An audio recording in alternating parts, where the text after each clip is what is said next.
Good afternoon, and welcome to the closing session of Energy Finance 2020 Online. I'm Sandy Buchanan, Executive Director of the Institute for Energy Economics and Financial Analysis, coming to you from Cleveland, Ohio, which is just a hop, skip, and a jump from Pittsburgh, Pennsylvania, where we are focusing our session today with a discussion on political leadership, on global climate change, divestment, and the energy transition. I'm now pleased to welcome Larry Shapiro, the president of IEFA's board of directors, to give some opening remarks. Larry is the associate director for program development at the Rockefeller Family Fund in New York and the co-founder of the Funder Collaborative on Oil and Gas. Over to you, Larry. Okay, thank you, Sandy. Hi, I'm Larry Shapiro, president of the IEFA board of directors. I hope you've all gotten a lot out of this year's virtual conference. It's not quite the same as meeting in person, but I think it's still been very, very useful. IEFA has come a long way. At our first energy finance conference in 2011, we had about 60 people gather in New York at NYU Law School to discuss domestic U.S. coal and electricity sector issues. Over time, we've gone international, and we have expanded the scope of the sessions to include oil, gas, and much more. Last year, we had 370 people at Columbia University Law School. They were from 33 countries and 27 US states, plus the District of Columbia, Puerto Rico, and the Navajo Nation. This year, we have 1,100 registered participants from at least 32 countries and 30 US states, plus again, the District of Columbia, Puerto Rico, and the Navajo Nation. Pretty good, I think.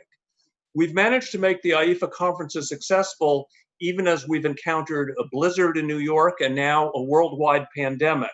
I don't know what's going to come next, but we seem to be able to withstand just about any challenge.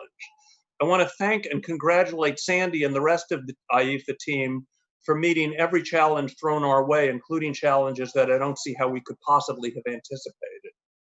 While having the conference through webinars enabled more people to participate, I realized that the nature of the participation is very different.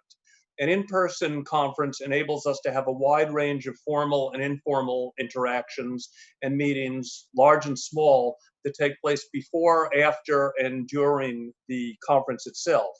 I think that those interactions have really been among the most important aspects of each conference, and it's a shame we haven't been able to have that this year, but I certainly hope that we'll all be able to be together next year. Finally, since this session is about Pittsburgh, I have one thought about Pittsburgh based on my last visit there. In the United States, some of us are rethinking who public structures, roads, and bridges should be named after. We could all learn a good lesson from Pittsburgh, where the city of Pittsburgh has renamed its 3 bridges to honor the memories of Andy Warhol, Rachel Carson, and Roberto Clemente. Perhaps the rest of us in the US could be guided by that experience. I'll now turn it over to the moderator for this session, Stephen Carbeau of the Funder Collaborative on Oil and Gas.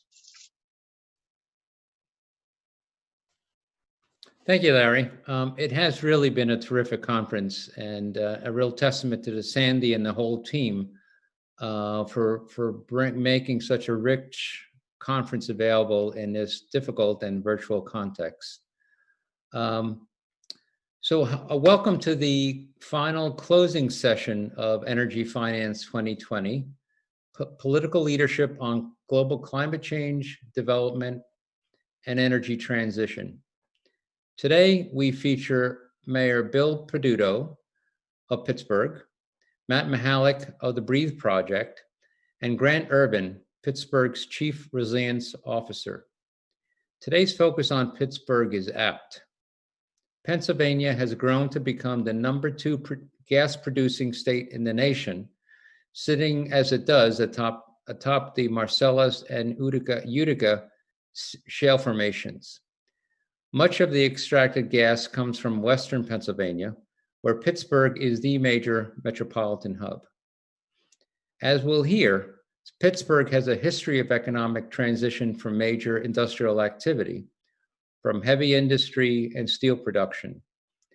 The region is again at the cusp of transition, this time from a fossil fuel-based economy to a more sustainable economic future. We'll start today with remarks by Mayor Bill Peduto, who has been at the center of that transition. He has served as the city's chief executive since 2014. Prior to taking office, he served on the city council for 12 years and wrote the most comprehensive package of government reform legislation in Pittsburgh's history. As a testament to Mayor Peduto's leadership, Pittsburgh was recently selected to join the Rockefeller Foundation's network of 100 Resilient Cities, a program to improve city resilience in the face of climate change, globalization, and urbanization trends. In 2015, Pittsburgh joined the United Nations Compact of Mayors, a global coalition of climate leaders committed to local action and global impact. Mayor Peduto has also joined with mayors across the world to reaffirm Pittsburgh's commitment to the Paris Agreement and to efforts to combat climate change. And before we bring in Mayor Peduto, I'd like to just remind the audience, I know many of you have followed, as I have, the previous sessions, but let me remind you how you can participate in the discussions and questioning. On the right-hand side of the live feed that you're watching now, there's a chat box with 3 tabs. The first tab, labeled Chat, is a live discussion where you can share your opinions and reactions to the session with other audience members. The second tab is labeled Questions. This is where you should type in the questions you want the speakers to answer. If someone else has asked the question you like, click the thumbs up icon, and that question will be pushed to the top of the list. We won't be using that third poll tab in this session. And with that, I look forward to hearing from Mayor Peduto.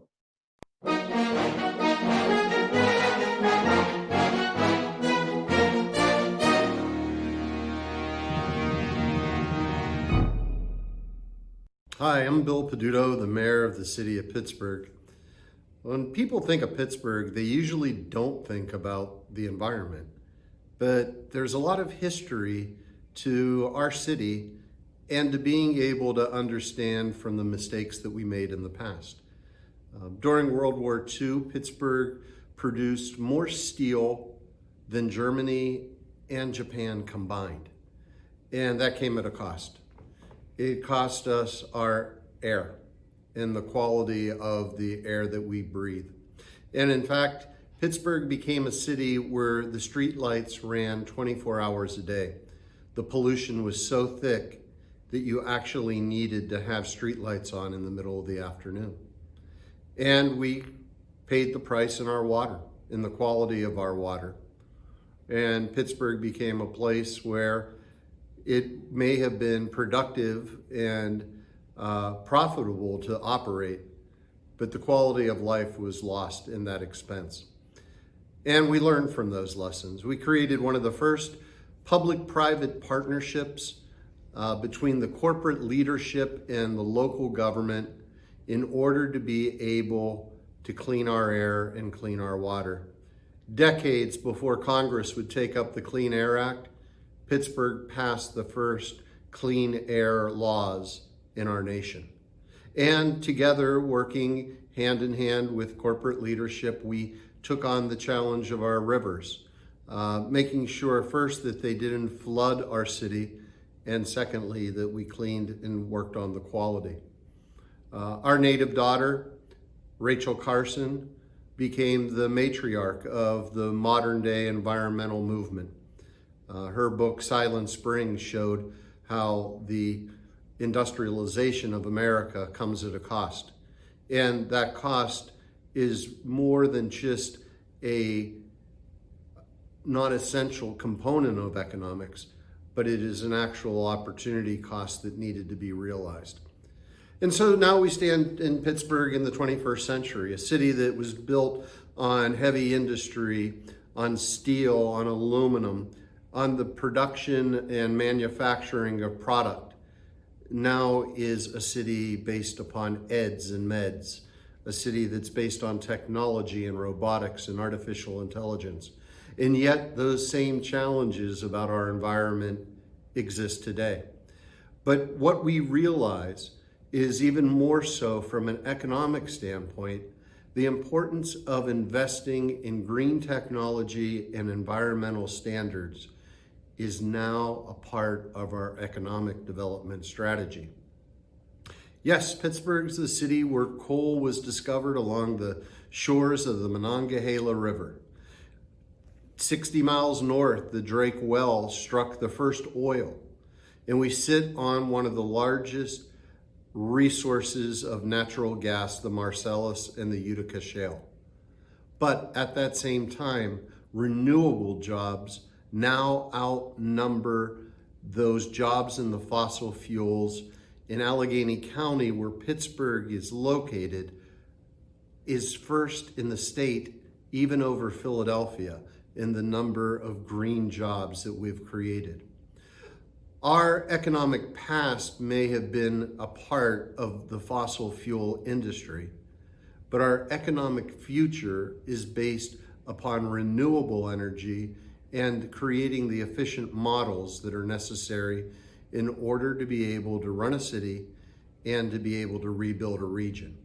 So as a city government, we try to lead by example, whether it is the understanding that our built environment is one of the largest factors in greenhouse gases, in being able to reduce the amount of energy that we use by 50%, or the idea of being able to shift over to a 100% renewable future in the operation of city government, where we've already exceeded 50% of our energy use through renewable sources. We want to be able to use the laboratory of democracy, our city government, as that opportunity to show our corporate, our institution, and our foundation partners that there is a way for Pittsburgh to lead once again. We have taken the lead in the Living Building Challenge, building buildings that use no more energy than a flower, and being able to do it with parts and engineering and architecture that is taken from within our own region. So as the world starts to change in the way that we build buildings, Pittsburgh can be a leader once again in providing the products necessary to do so.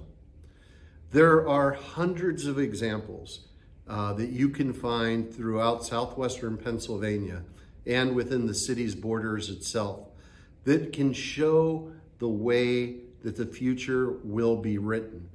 The question is whether America will lead this next revolution or whether we'll be following Germany and the rest of Europe, Southeast Asia, and the rest of the world, or whether we will invest back into places like Pittsburgh, in the greater Appalachians, in the Ohio Valley, and be able to build electric buses in Detroit, use American steel to build wind turbines right here in Western Pennsylvania, be able to build solar panels in Ohio and have them assembled in West Virginia, and whether we can create a new green economy that will lead the world, restore the areas that built America once, and count on people like Pittsburghers to rebuild it again.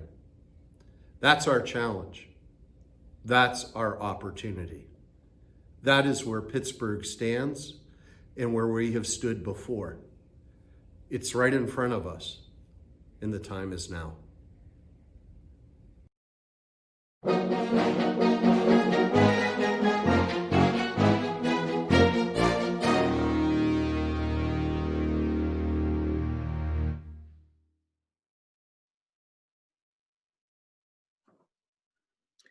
Thank you, Mayor Peduto, for those comments. Community activism creates the context and the opportunity for enlightened political leadership. Our next speaker, Matt Mahalik, has been for years at the center of sustained community activism against fossil gas extraction and petrochemical development in Southwest Pennsylvania and the Ohio Valley, against great odds. Matt is the executive director of the Breathe Project, a coalition of local residents, environmental advocates, public health professionals, and academics advocating for healthier air for the Pittsburgh region. From 2007 to 2016, he served as program director for Sustainable Pittsburgh, where he created Champions for Sustainability, a network of sustainability experts from private companies, entrepreneurs, community leaders, university researchers, educators, and others. Matt has taught environmental policy and community resiliency courses at Hines College at Carnegie Mellon University since 2008. He has written multiple articles, peer-reviewed publications on sustainability, design, and education, and has co-authored Ethical and Environmental Challenges in Engineering. Matt is, of course, an engineer. Welcome, Matt, and we look forward to your comments.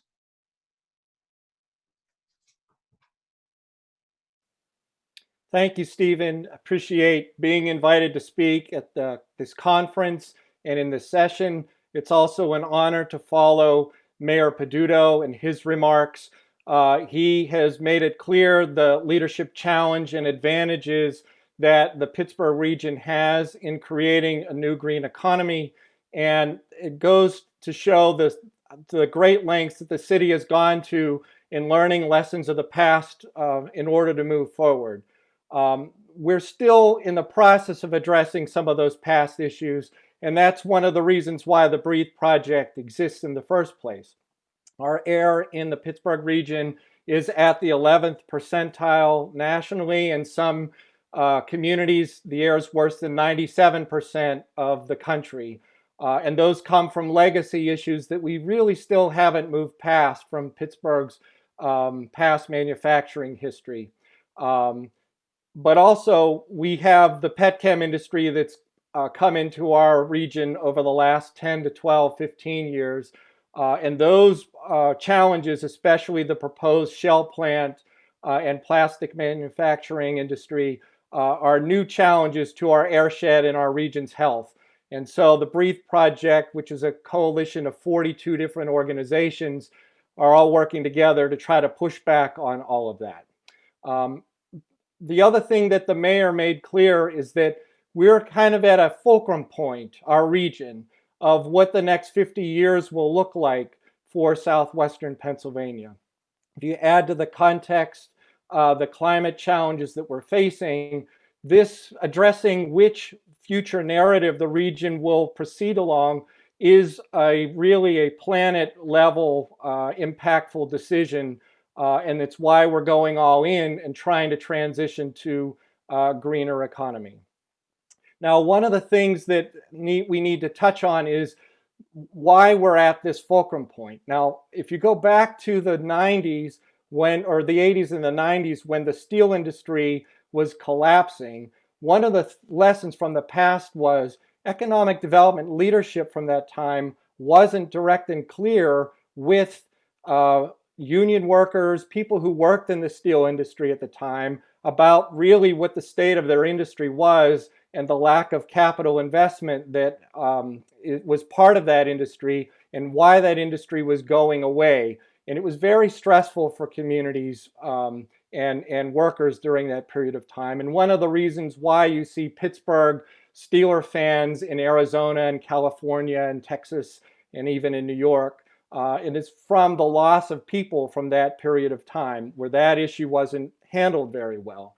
But what people have learned is you have to face the economic realities of what an industry that is cyclical, low margin, high volume, that produces a lot of pollution and leaves legacy costs to clean up, what the consequences of that are. And so the region went through a 25-year period of trying to figure out what to do next with polluted rivers, abandoned industrial sites, and so on. And what people figured out at the time was the need to pool together resources and build off of community strengths in institutions like foundations and universities and so on, And that led to the realization that an environmental agenda for southwestern Pennsylvania made a lot of sense. And so in the late 90s and early 2000s, Pittsburgh emerged on the larger map of being very aggressive in terms of getting green buildings built, having some of the first green buildings in the country, corporate headquarters, convention centers, and so on. Investment in bike trails and community amenities as a central theme. And work that I did at Sustainable Pittsburgh was about extending that to businesses. And there was a lot of momentum behind that and a lot of high-level leadership that the mayor talked about that bought into that. But then the gas industry came in the region in the around the year 2007, 2008, and it started undermining all the momentum that was there. And it led to the election of 2010, which is really devastating for all of us because all of the institutions that were aligned in supporting an economy for moving forward got on board with gas, and a lot of that momentum was sidelined. And thankfully, the city of Pittsburgh and Mayor Peduto has been able to move forward with that. But the progress at the time hadn't extended far enough into other river communities that were former industrial areas and into the more rural parts of southwestern Pennsylvania. So we had a lot of people who felt left behind. And so that's where a lot of our work is going and why we are trying to address the natural gas economy strain that will be built into communities that have been perceived to be left behind. We've had to face a lot of challenges, but we have had some successes. So after that election, there really weren't many voices in government or any institutions that weren't aligned with the gas industry. And so we, the Breathe Project and community groups that we've been working with, have really had to build up support town by town, community by community, pushing back, organizing events that include everything from art programs that show with photographs the impact of the shale gas industry is having on communities, to meetings at libraries where people give presentations and talks, sharing information about the economics of what really is happening with the industry. And from that, over the last 5 years, we've built up significant community pushback and having some successes. More recently, the successes are building because of the economic conditions of the industry by their bad decision making and use of capital. And we're making sure that community members know about that and really the unsustainable nature of this whole economic paradigm. There are more studies being done. Carnegie Mellon did a study that showed that the region generally had a net negative economic impact of about $23 billion over the boom period of the shale gas build out in the region because of the air quality impacts and health impacts from all the fracking wells that were drilled in the region. And now, most recently, the Attorney General's report is showing how our region's institutions like the DEP and Department of Health at the state level haven't been doing their job. And so that advocacy is gaining traction and people are learning more and more about that.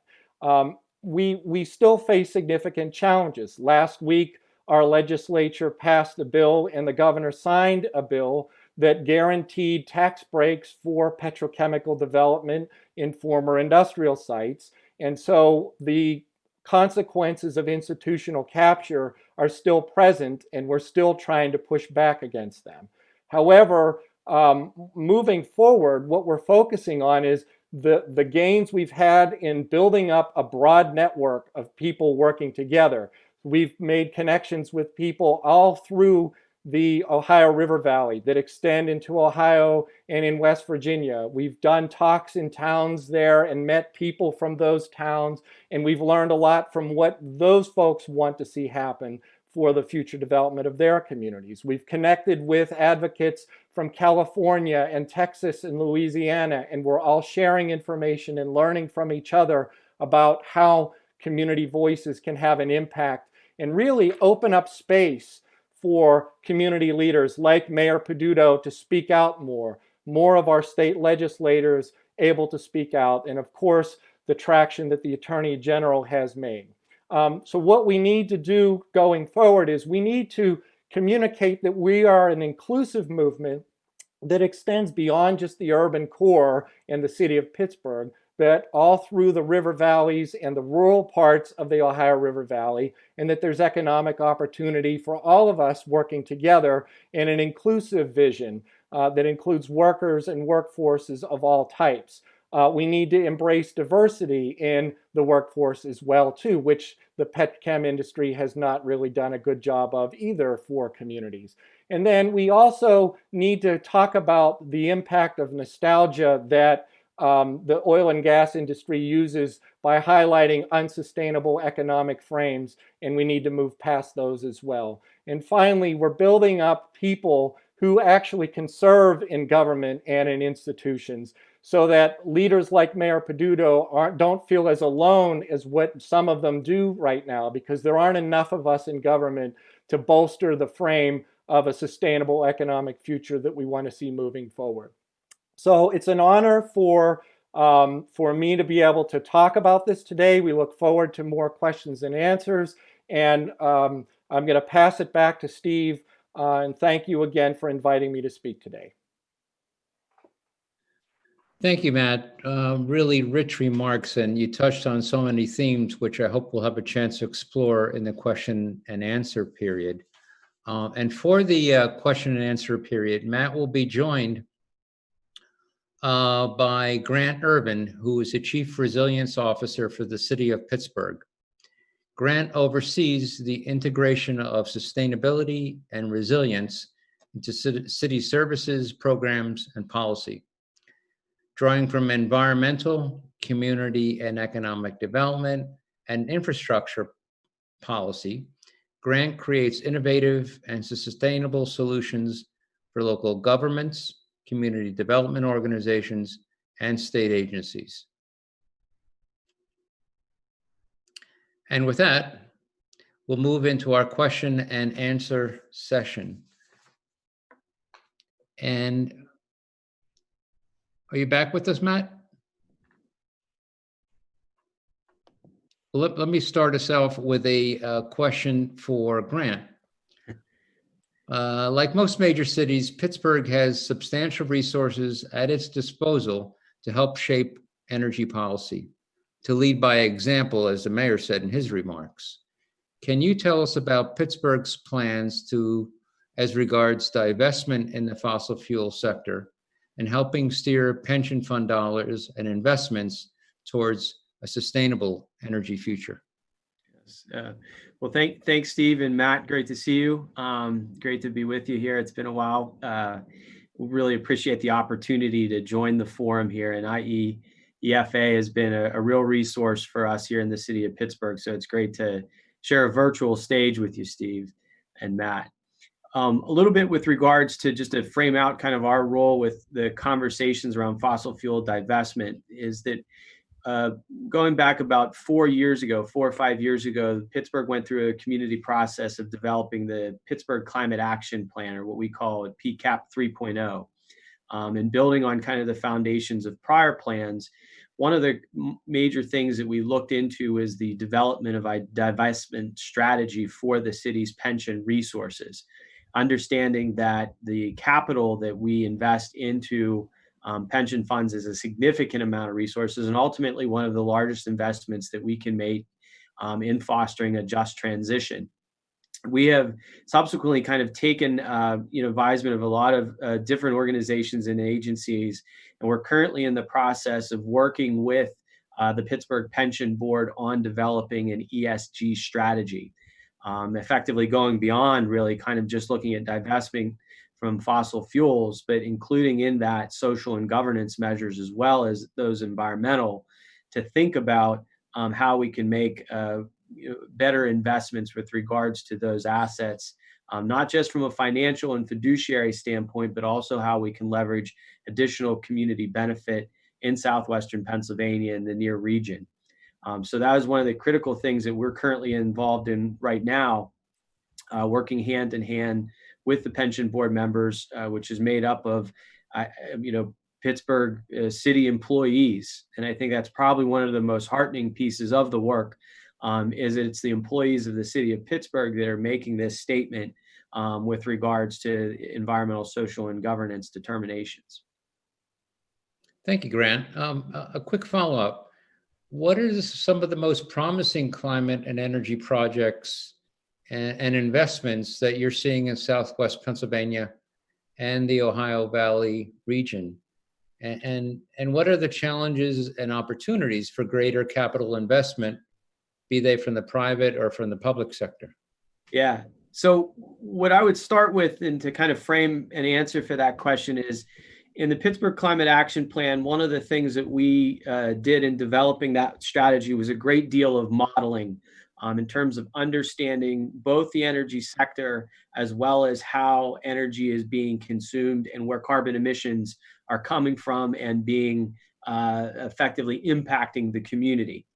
And what you see with kind of the baseline analysis that we have, which were two kind of fundamental documents. One was developing an energy Sankey diagram, or an energy flow of the consumption of energy throughout the 32 counties that surround the city of Pittsburgh, kind of Steeler country, if you will. Effectively kind of looking at southeastern Ohio, the panhandle of West Virginia, the 10 counties of southwestern Pennsylvania, as well as the panhandle of western Maryland. And what you see there is that a lot of energy loss occurs at the point of generation, also through transmission and distribution, and then ultimately at the point of consumption. And with that, we developed in our strategy an opportunity to really think about energy consumption and emissions at a district scale. So if you think about kind of where in a city, a dense city like Pittsburgh, the majority of energy is consumed, it's in those kind of dense kind of urban core areas like downtown Pittsburgh, like the Oakland neighborhood, where hospitals and universities and a lot of activity exists.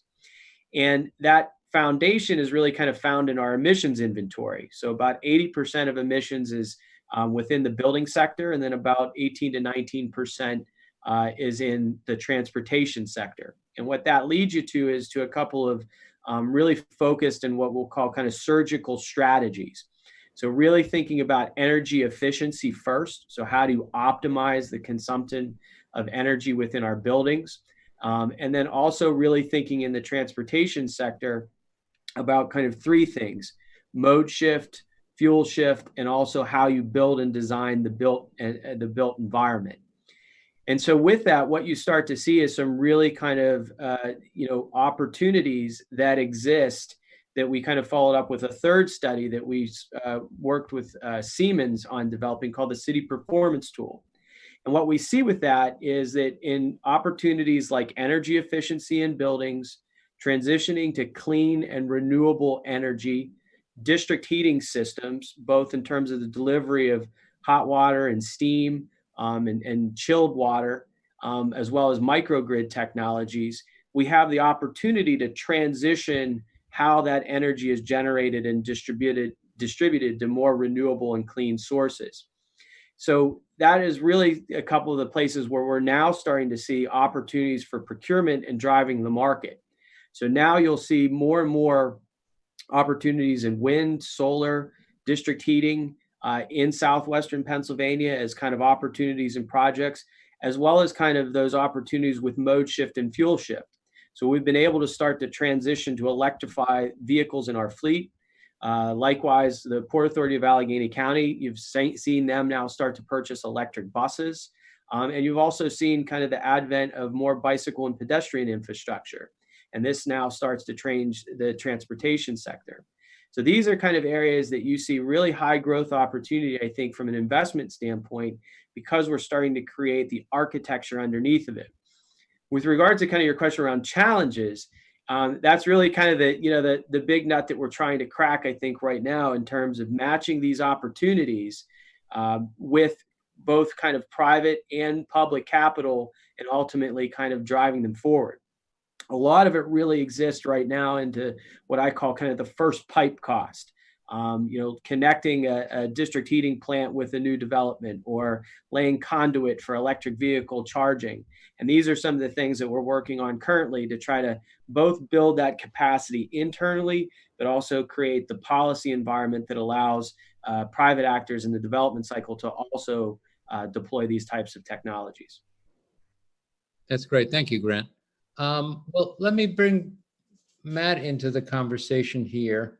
Actually, maybe both of you have some comments. One of the most difficult and challenging issues in any economic transition is how to accommodate and support the families, the workers, and the communities that have relied on the declining anchor industries. So the question is, how can we move forward towards a more sustainable, non-fossil fuel-based economy without leaving behind dependent families, workers, and communities?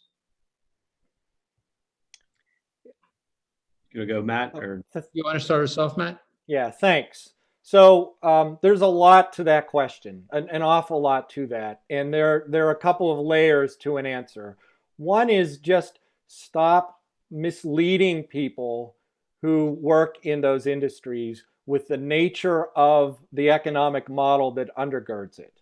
So for example, we see with Petchem, they've been flush with capital for a decade, but now there isn't any. And the mounting losses from poorly managed capital investment are palpable. The Shell wrote down a fifth of the value of of the whole company a few weeks ago.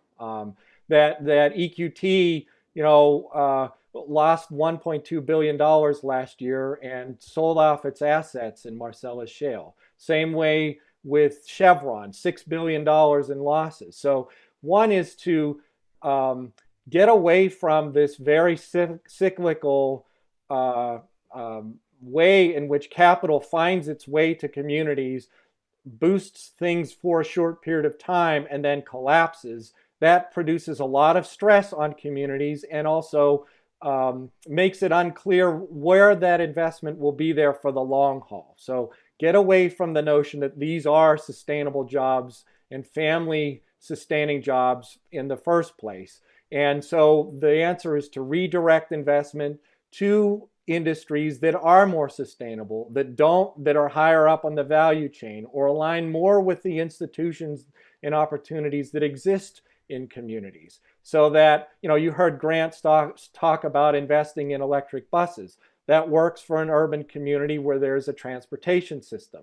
But in places where that might not be present, even building a transit system that allows a more public transit opportunities is an investment that can work. Infrastructure in general, from broadband access to improving housing stock so that they don't waste as much energy. Southwestern Pennsylvania and the Ohio Valley has some very old housing stock that needs to be improved. All of these things lead towards jobs that do provide a good wage, do improve the infrastructure of the community as a whole, and therefore is a more lasting investment, rather than these more cyclical flash in the pan type things that pit people against each other and lead to recriminations down the road. Yeah. One of the things I'd add that we're kind of working on right now in partnership with an organization called the Heartland Network and the Steel Valley Authority is effectively having kind of those conversations with labor and with pension funds up front, and starting to kind of do this matchmaking exercise between the projects that we need to solve the climate challenge, both from a mitigation as well as a climate preparedness or adaptation sense, with kind of capital that is looking for a good, solid investment. And really one of the ways that comes together is, I think, having cities or even private firms, hospitals, universities to leverage their procurement power. So in the energy space, for example, we are going to be purchasing electricity for streetlights or for our buildings or traffic signals or the general operations of the city. And we have the ability to choose where that power comes from, number one, but also we have the ability to create more efficient systems of delivery. And at the other end of that is, firms, companies, and jobs that are required to make that transition. So, in terms of leveraging that procurement, one of the things that we're starting to evaluate is how do you design project labor agreements or community benefits agreements as part of the procurement process to really think about not just the service that you need, but the outcomes that you're trying to derive. So really creating kind of alignments between tools that we utilize, like the UN Sustainable Development Goals or diversity and inclusion policies that we've developed, that we're aligning those kind of desires with the types of projects and services that we're looking to procure for. Thank you. As we move to a more sustainable transition economy, we are still in the midst, even despite the slowdowns with the economy and market forces, we are still in the midst of a fossil gas and petrochemical build out in the region. And so to that issue, and Lois Drumheller, I'm sorry, Lois. She's from Monroeville near Pittsburgh, local resident, asked the following question, which either of you please chime in. How likely is that the Shell cracker plant, that is, of course, an ethane cracker that is an anchor development in the petrochemical future, how likely is it that the Shell cracker plant that keeps pushing through construction in this area will actually be completed and go online? Any opinions? I'll go for Matt for that one. He's closer to the topic. Okay, so this is something that IEFA has produced some background materials on. A key thing to understand from the report that IEFA created is that the conditions for which resulted in the choosing to build the Shell cracker plant 10 years ago are very different than conditions on the ground right now. Namely, the price of ethane a decade ago was going to be over $1, and now it's at 40 cents. So it's 60% lower than what it was a decade ago. And that really drastically impacts the profitability of the plant. There's also been growth of plastic recycling and reduction in plastic movements throughout the world.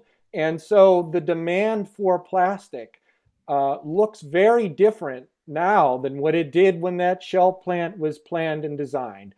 And so IEFA has pointed out that there are significant risks to this plant, that it's unclear whether or not it will move forward. It looks like that it is, but what is clear is even if it does make its way to completion and is turned on, it's going to be a distressed asset for Shell. And major firms like Shell evaluate their portfolios all the time for such risks. And if it looks like this project doesn't look good for their worldwide portfolio, they'll drop it. We've seen this happen before. Shell has abandoned a major deep sea oil drilling platform in Seattle's harbor after dumping over $5 billion in its construction, and it never even made its way out to sea. So really, it's those long-term conditions for what the market looks like is really going to have a big impact on what that looks like. If I were to simply answer it, I would say it's likely that plant will be completed, but it's going to be a distressed asset and not be anywhere near the promise that was made 10 years ago when state economic development people lined up behind it and sold it as if the greatest thing that's happened in the region's history in the last 20 years, which it isn't.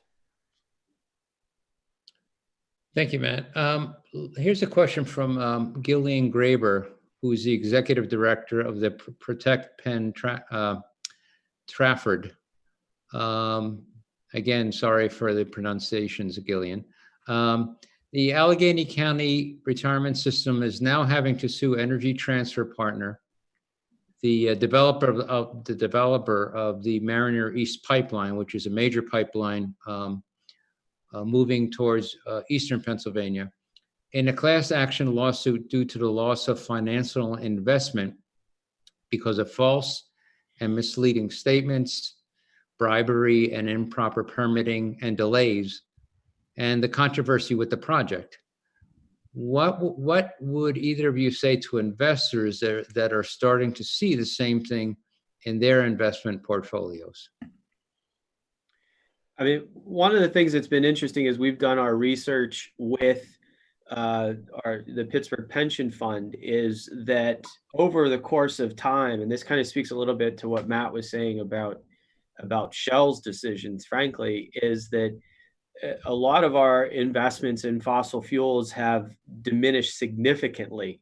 And I think right now under around 2% of our overall portfolio is invested in fossil fuel investments. And that's just been done through kind of intentional financial stewardship and understanding kind of the rates of return and investment. And you see this in, not just in kind of the city of Pittsburgh, but I think in pension funds writ large, as fiduciary advisors and, are looking at these investments, both from a point of low or minimal return and high and increasing risk.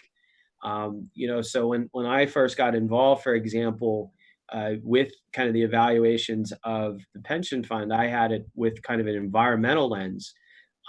But working from a resilience perspective, and kind of adding a different layer to my position, we had to start to look at kind of risk mitigation evaluation. And when you look at these, the exposure to risk and the uncertainty in these investments, they're just point blank aren't profitable. And so what you start to see is kind of a growing recognition of that, naturally from a financial standpoint, but as I was stating earlier, from a social and governance standpoint, also adding those layers, it diminishes kind of their value even more. So I think more and more kind of fiduciary, folks with fiduciary responsibility are seeing these investments as a place not to park their capital. I would just add, and building off of what Grant said, which he said so well, that the tools of environmental and social governance and global reporting requirements, those are generating useful information to institutional investors, and more capital is being moved around based off of that information. In the specific case of Energy Transfer, they're the company that is responsible for the Revolution pipeline that blew up. They paid the state's largest environmental fine in January of this year, $30 million. And since paying that fine, they've found over 600 violations of pipeline construction on that Revolution pipeline since January. So, if you're moving capital and investing in a firm, these are relevant material facts that investors need to pay attention to. Do you really want your money going to an entity that has that type of history and practice? So that's all I would add in addition to what Grant had said. Okay. Thank you, Matt. Meredith Wingate from the Energy Foundation asks, can you please offer your thoughts on how we can bring the vision of a clean, green economy to the rest of the state, especially the Ohio River Valley? It appears that state leadership is hanging their hat on oil and gas-based economic detriment to the detriment of other cleaner businesses. Yeah. One of the things that I'd point to, and Mayor Peduto often talks about kind of the idea of a Marshall Plan for Middle America. Effectively kind of a concept that really builds on the work that we've done in terms of identifying these opportunities in terms of kind of the clean energy transition. Some of the projects that you asked about early on, Steve. How do you kind of bring that to communities and as a positive kind of alternative to kind of where we currently stand, and really building that vision for the future? One of the things that we have started to do through a partnership with the University of Pittsburgh Center for Sustainable Business and the Columbia University's Center for Sustainable Development we have started to network together, or beginning to network together, other cities in the Ohio Valley. Really thinking about kind of from Louisville up through Cincinnati to Pittsburgh, and spaces in between, in terms of those mayors and the executive leadership who are all on kind of the same page. When I talk to my colleagues in the city of Louisville or Cincinnati, for example, we're working together as part of a project called the American Cities Climate Challenge, and our goals and objectives are very much similar in terms of some of those projects that I identified, and how to basically link capital and put sticks in the ground in terms of new solar or wind development or energy efficiency projects. So it's really, I think, aggregating those opportunities. The other piece that you start to see is and Matt could probably talk more about this too, is a group called Reimagine Appalachia that is just kicked off. Very aligned group that we've been in conversations with as from a leadership standpoint, where as we start to bring together these conversations, and I think that's what's great about kind of conferences like this, folks really starting to come together and understand that we can write the future that we want to see. And the opportunities are out there when we're given kind of the opportunity to both kind of engineer public policy in a way that is more formative for our communities, but also integrates us. I think one of the things that we've started to see through kind of the work that we've done around the Marshall Plan concept is really the opportunity to bridge the urban and rural divide that's been thrust upon us. So whether it's from food systems or energy systems, there's a lot more that is kind of simpatico or congruent between our rural communities and urban communities, as well as those suburban communities in between us, in terms of the economy and the future that we all want to build together. Yeah, just to build off of that, so the person who asked the question framed it well because of putting it in terms of state leadership and leadership buying into gas. So really it has to start with grassroots initiatives and grassroots voices, and that's what Reimagine Appalachia really is. It's people coming together and raising voices about the opportunities they want to see move forward. Investment in communities that are very broad, that diversify rural economies and river towns that were once heavily dependent upon industry. That's a way to begin pushing back while continuing to raise the questions about the economic model of petchem as it continues to flame out. As I said before, a lot of those decisions were made a decade ago when things looked a lot different for that industry and they had access to almost unlimited capital, and that's no longer the case anymore. And so those state leaders, it's almost like their last gasp at power. We're on a wave to push past all of this because their model hasn't been sustainable. It's time to be on the other side of the bridge from natural gas to renewables and sustainable investment in communities. And that's what we're seeing happening with Reimagine Appalachia. Penn Future just released a plan this week about green infrastructure investment. Mayor Peduto, as Grant talked about, like a Marshall Plan for a green economic future. And so all of these are having their effect. And so we need to recapture the institutions so that they become aligned with the vision that we want to see moving forward. It begins with grassroots, connecting with community leadership and voices and economic power, and setting things down the path that we need to see move forward. Thank you both. Martha Turner from Fossil Free California asked a question and follow up to comment you made in your remarks, Matt, and with which Grant just alluded to, which is bridging this urban-rural communities divide, if divide is the right word. Could you say a little more about what that is and what it will take to succeed? I can speak in the southwestern Pennsylvania context. So we talked earlier about how the Pittsburgh region as a whole went through essentially a financial collapse in the 80s. And then leaders got together and figured out they need to leverage the assets and strengths that the region had. And of course, most of those assets resided in the urban center, in Pittsburgh, the city. had such strong legacy of institutions like universities and so on. And so the reinvestment strategy on a sustainable economy has begun there. And you hear all the great things that are coming out of those decisions over the last 20 years that Grant is talking about, that Mayor Peduto is taking to the next level. But a lot of that investment never made it to river towns that were formerly industrial areas yet, or in rural communities yet. It hadn't quite gotten to that point, and that's when the PetCam people came with cash and sort of directed things down a different pathway. So, and then what's happened is they've reinforced that divide. They are the ones that started the narrative that, well, only PetCam cares about rural communities or communities that are former river towns that are in former industrial areas. And that's not true. It's just they showed up with cash at the time and elbowed their way in there. But the cash is running out.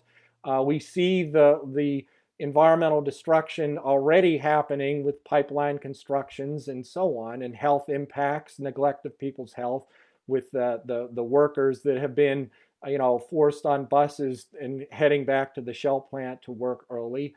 So, the consequences of their presence are being felt, the negative impacts. And this is a new opportunity for us to revive where things had been going for the past 20 years, which is redirecting that investment so that we can all find ourselves, Grant used the word integrated, right? We are connected, our communities are connected. And so finding ways to direct capital that leverages the strengths throughout river communities. Penn Futures report talks about the natural systems that our state has. So, river tourism or tourism for hiking and nature areas, it's actually a major, major economic boost to the community. Farming as well, too. So farming practices that restore soil. We need to have capital aligned with those strengths and bolstering them. And that's what's happening moving forward through programs like Reimagine Appalachia. Thanks, Matt. And we've got a couple of minutes left before we have to wrap up, but I'm going to pose a question from Ted Boatner at the West Virginia Center for Budget and Policy. And you both are both in the Pittsburgh area, but this is a regional issue, a regional challenge, and regional opportunities and discussion. But Ted asks, is it possible to move the Ohio River Valley, especially West Virginia, into the clean energy economy with more broadly shared prosperity without massive federal government investment and intervention? He feels that the area is where they were in the early 1980s, right when deindustrialization hit home. Yeah, I mean, I think, the one thing that we should do is not to sugarcoat the situation or provide any illusions that this is easy work, right? And the communities, whether it's Wheeling or Moundsville or McKeesport, like these are places that have been hit significantly hard by the global economic transition. And we are kind of, I think as Matt said early on in his remarks, at a fulcrum point right now in terms of how do we move forward in terms of kind of what the next economy, if you will, looks like. And there's a lot of lessons that we've learned, I think, in Pittsburgh from the last 30 years in terms of what a transition could look like, some good, some bad. But I think one of the things that we need to start with, and this has been kind of our philosophy in Pittsburgh, is start with the resources and assets that we have. So there's things that we can control. Like, I mentioned procurement decisions that, we as a municipal government make. Private corporations can do the same thing. In terms of where and how they spend their money on and on what. And I think it starts there. Same thing with our pension assets and retirement funds. These are things that we have a control over in terms of how we can use them to invest in Main Street instead of in Wall Street. And I think that's one of the critical things for us to really think about is from a self-sufficiency standpoint, start with the assets that we control and then start to grow from there. I know there's not a lot of time, so just very quickly, federal support would definitely help because it's something that can be done at scale. Secondly, the way our capital system works, the capital is so transportable that it goes away from communities and flows to international markets. And if we can do some modeling of how things work in other parts of the world, where at least some portion of local capital can remain in communities and be used for investment, it's a smart way of deploying that that would not require as much federal support. So those are some quick answers. I know we're out of time. Well, thank you, Matt, and thank you, Urban. It's been a really rich discussion, conversation, and session, and I hope the audience has enjoyed it as much as I have. But we do have to close out, unfortunately, and Sandy Buchanan will take us there. Great. Thanks, Steve. Thank you so much. It's an honor to be here. Much, Stephen and Grant and Matt, and thanks to the mayor for his remarks. This was just a terrific example, I think, of the theme for this conference of local leadership, global change. We hope that you'll take a few minutes at the end of today's session to watch our third in a series of videos on that topic. It features Indigenous climate action in Canada, led by Ariel Deranger. There are also 2 other videos in the series, one on Cambio, Puerto Rico, and one on solutions for our climate in South Korea. I think you'll find this all as inspiring as we do. As we close the conference here, I would like to thank several people who made this event possible and worked so hard over the last 3 weeks and much earlier than that.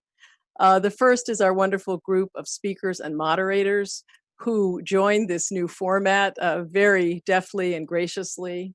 Our very generous funders who immediately understood the need to move this conference into cyberspace when we were unable to hold it in person, and our very talented and hardworking conference production team, which include Bethany Ruggiero and Melissa Logan at Strategic Event Design, Philip Dolan and Molly Bernstein at Particle Productions, Babette Roberts and her team at Back of the House Productions, Ann Lieberman, and many people from IEFA, and I would especially like to thank Kate Sopko, Vivian Heston, and Amanda McConnon.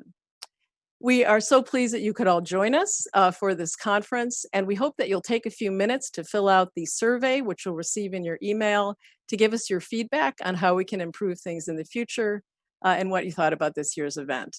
We'll also be keeping all of the sessions recorded and archived on this website for the coming year. Feel free to come back and watch them and also to share them with other people who may not have been able to attend in live sessions. You know, none of us know what this next year will bring, but we wish safety and health for you and your families. And we look forward to seeing you again next year, whether in person or online. Thanks again and goodbye.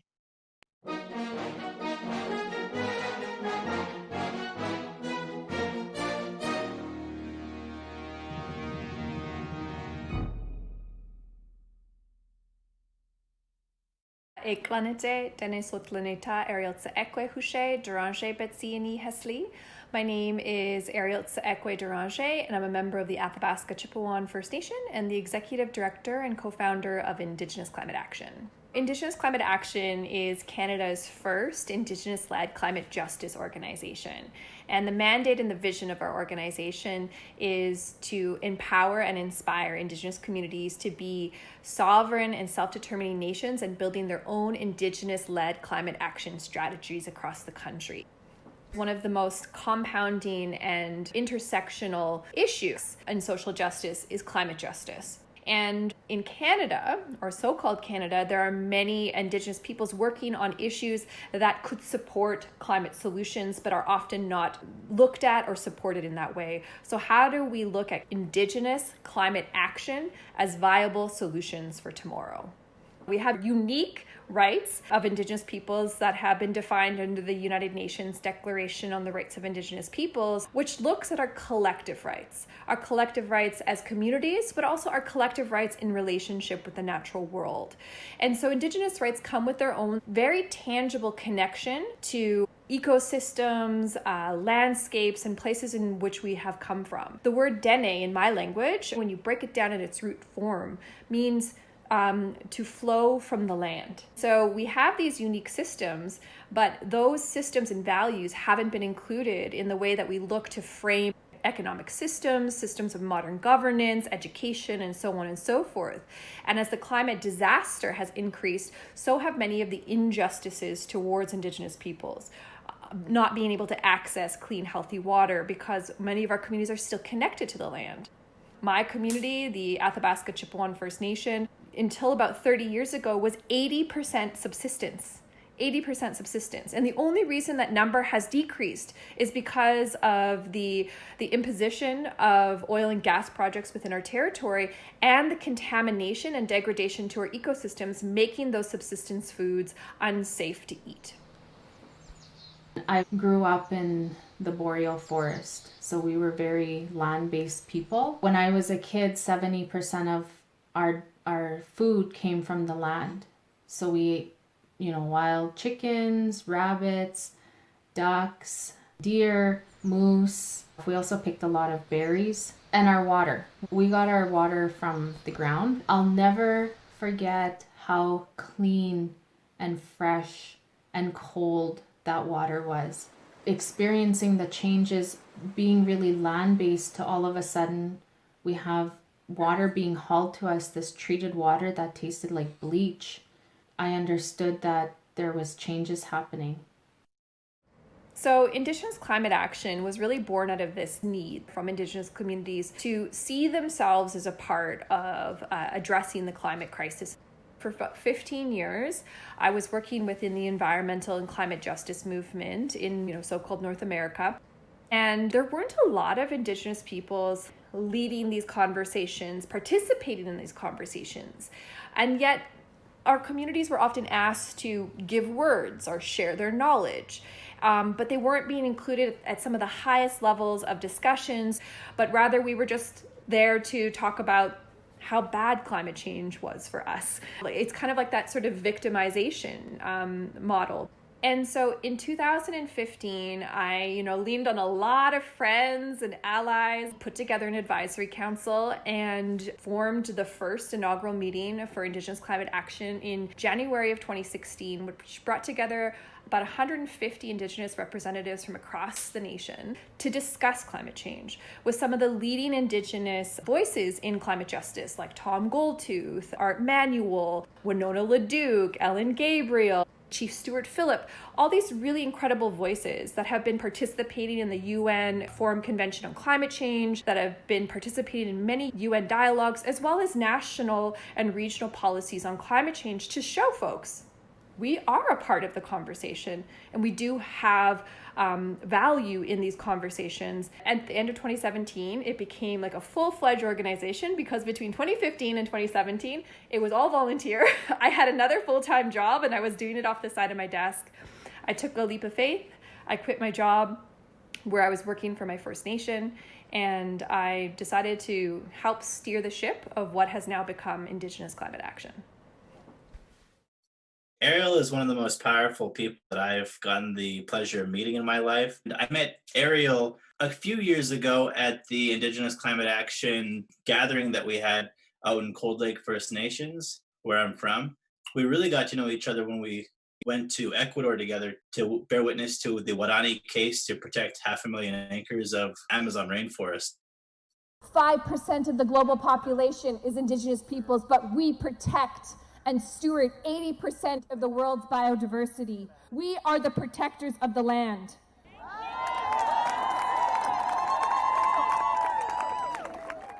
The Reject Tech campaign was a huge one. They were creating this mega project in the north. We already had issues with how much fresh water was being used, how much land was being cleared, how much air pollution was happening, deforestation. And then all of a sudden comes a company like Tech saying that they're going to be the biggest project to date. The project was this massive project in an area that had been completely untouched, basically for millennia. There is nothing up there, no development, no transmission lines, no roads, nothing. And they started doing exploration drilling for the Tech Frontier mine. And in order for this project to be developed, they would need to develop a bridge that got across the river to the area. They'd have to develop roadways and systems. They'd have to pull in transmission lines so that they could power the operations or build a power station. They would have to build an airstrip. They would have to build in a massive amount of infrastructure just to power one project. For fighting this project, it became about how do we create awareness? How do we get more information to ensure that people understand that this project is, in fact, moving us in the wrong direction?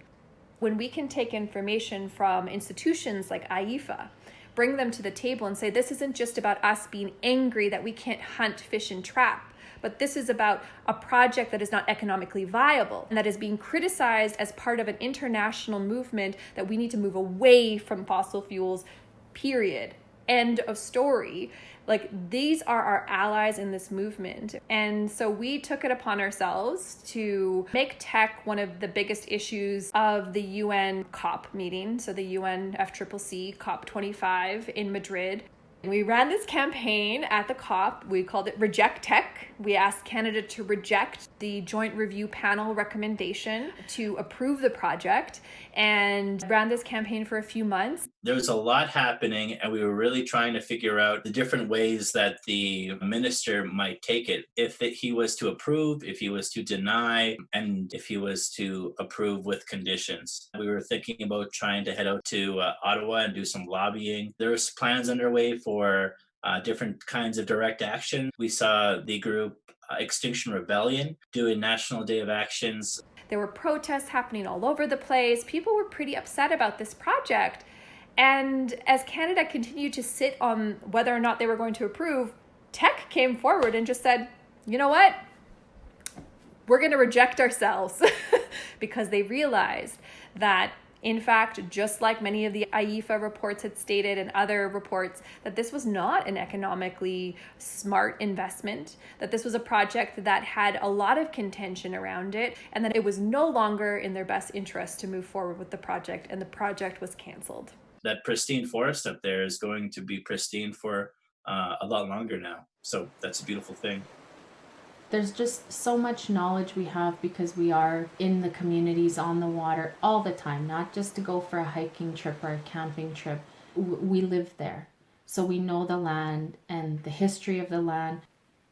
I really encourage people to take the time to learn more about Indigenous rights, because Indigenous rights is tied to protecting the land. And if our Indigenous rights are protected, it ensures that you have an existence, that your kids have a future, because we're working hard to protect the land, not only for us, but for everybody. We still have an opportunity to safeguard what's left. And we can do that together with allies and partnership, and empowering our communities to really pave the way for what an Indigenous climate justice future looks like, which isn't just about, making sure we've reduced the greenhouse gas emissions or have solar power, because we need all of those, but it also must include what it means to be in relationship with the land, to be dene, to flow from the land.